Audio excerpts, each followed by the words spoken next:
அதிமுக முக்கிய பிரமுகர்கள் வெளியேறாங்க. இது வந்து யூபிஎஸ்சி பின்னடைவு நினைக்கிறீங்களா? நிறைய பேர் போகணும்னு சொல்றாங்க. அதிகாரப்பூர்வமாக அமித்ஷா அவர்களுடைய அலுவலகத்திலிருந்து யாரையும் சந்திச்சதா எங்களுக்கு வந்து தகவல் வரல. இது பாஜக உறுப்பினரா சொல்றேன். அப்படி அதிகாரப்பூர்வமாக எதுவும் வரல.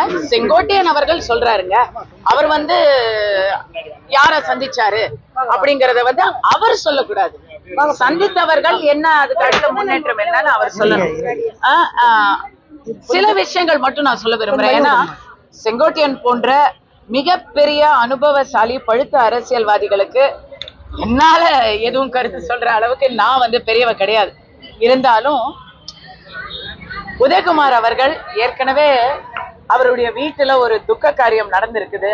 அவர் தாயை இழந்து தவிக்கும் நேரத்திலும் அவர் வந்து மனசு வெம்பி ஒரு விஷயம் சொல்றாருன்னா அதை வந்து கொச்சைப்படுத்தி இருக்க வேண்டாம் அப்படின்னு நான் ரொம்ப ஃபீல் பண்ணேன்.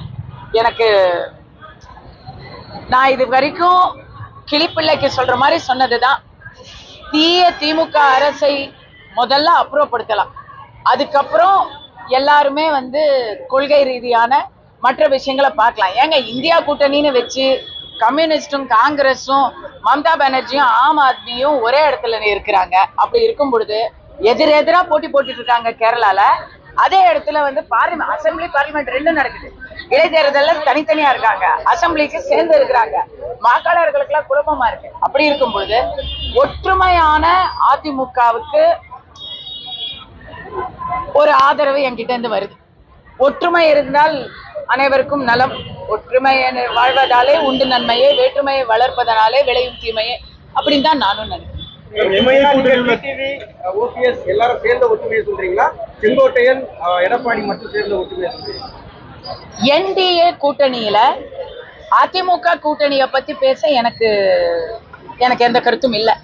ஆனா தேசிய ஜனநாயக கூட்டணியில அங்கம் வகித்த தினகரன் அவர்கள், ஓபிஎஸ் அவர்கள், இன்னும் இதுவரை வராத விஜய் அவர்கள், பிரேமலதா அவர்கள் போன்றவர்கள் கூட என்டிஏ கூட்டணிக்கு வலு சேர்க்க வேண்டும் என்பதுதான் என்னுடைய கருத்து. என்டிஏ கூட்டணியில இருந்த டிடி தினகரன் நயினா நாகேந்திரன் தலைமை சரியில்லைன்னு சொல்றாரு, அதை எப்படி பாருங்க?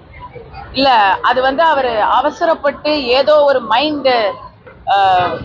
ஒரு மன உளைச்சல்ல அவசரப்பட்டு சொல்லிட்டாருன்னு தான் நான் நினைக்கிறேன். பொதுவா வந்து எப்பவுமே பேலன்ஸே தவற மாட்டாரு தினகரன் அவர்கள். எதுவா இருந்தாலும் இதையெல்லாம் வெளியே பேசக்கூடாது.